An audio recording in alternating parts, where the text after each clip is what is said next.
Whatever you think of billionaire politician Clive Palmer, he's certainly made a grand entrance onto the Australian political scene. He joins us now, live from Canberra, after many requests. Clive, thank you very much for joining us. Great to be here, thanks. Clive, in the short time you've been in Canberra, you've made quite an impact. I mean, yesterday you addressed the press club, the National Press Club. It's the third time you've addressed the press club in 6 months, which is quite a significant feat. How do you see the Australian economy going? Well, very badly, unfortunately. You know, in Europe, they've got an austerity program going where they've cut things, and you've seen what's happened there. They now want to do the same thing in Australia, while all the time President Obama is pumping his economy with $65 billion injection, making the US strong, expanding the economy, and of course capturing all the export markets that Australia and Europe is losing. But the Treasurer, Joe Hockey, has warned us, you know, to expect quite a fearful budget in May, and I think people are a bit apprehensive about what that might be.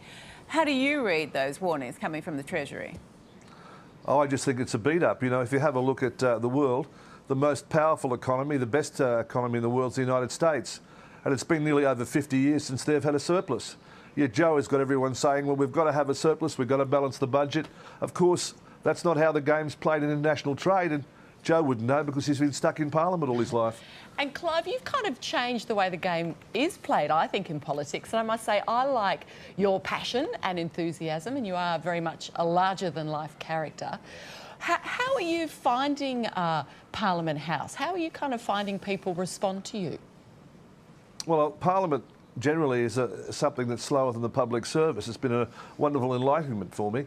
But of course, it's a great opportunity to highlight issues. And of course, all I do is tell people what I think, and they can make judgments for or against me as they like. That's what all parliamentarians should do.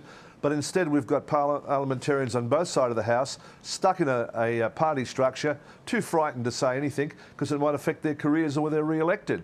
And how can Australians really make judgments about that?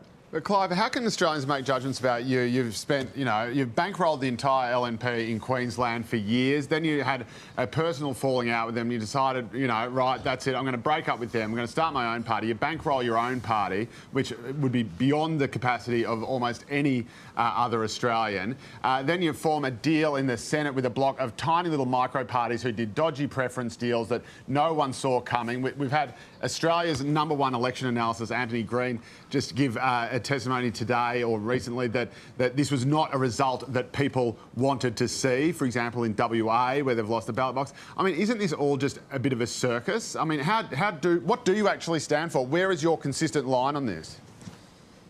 Well, I've employed more people in this country than News Limited have. And we've seen News Limited sack 900 workers in Queensland.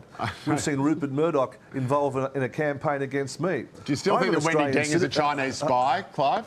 Well, I'm an Australian citizen. My is she a Chinese spy? Fought and died. Because you said that. Is that your policy? Well, that was my view. And in so you do think she's a Chinese spy? Well, you'd have to ask Tony Blair about that. He'd have a better idea than I would. Do you think the Greens are in cahoots with the CIA? I think you said that as well. No, you shouldn't be so biased as a person. You really need to let people finish the question that you've asked. It's very difficult, you know. So all I'm saying is that I'm an Australian citizen.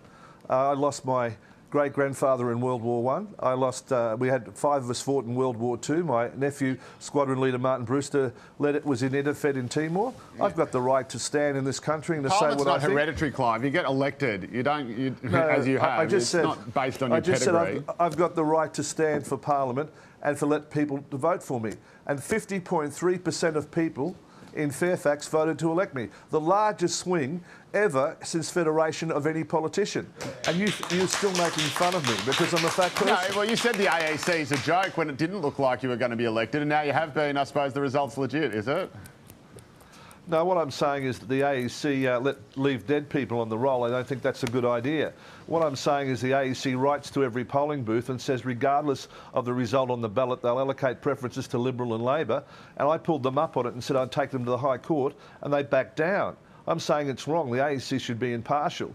Australians expect their votes to be respected, and they're not. I'm saying those things are matters of great concern. I'm saying I'm an elected and representative of the Australian people. It's my responsibility and duty to raise those things. I'm not selling newspapers. I'm not worried about it. I know you're worried about being sacked by News Corp. So you should, you know. They've got rid of the I don't work for News Corp Mail anymore, Clive, but that's all right. It's not the first thing you've been wrong about. Well, all I can say, that's probably a good sign. I hope they haven't sacked you already. But anyway, you know, they got rid of the editor of the Courier Mail. They got rid of 20 journalists. Rupert Murdoch is someone who has sworn an oath of allegiance to a foreign country. Yet he comes down here, sends his chief of staff, tells us how we can think. He sacks journalists if they don't what they're supposed to do, and he attacks Australian freedom. Now, I find that objectionable as a citizen who has sworn an oath of allegiance to this country. Yeah. All right, that's billionaire politician Clive Palmer there. Like him or loathe him, he's certainly shaken things up. Clive, I've seen you twerk. I think you're fantastic at it. And we would love to have you on our panel. Would you come down and sit on the Studio 10 panel? I'd love to, but I'd just say Ginny Craig should put twerking in her program. It's helped me lose about 4 kilos. Fantastic. Yeah. Twerk in the morning, twerk at night, twerk all night through. Good on you, Clive. Righto, Clive. Thank you very much.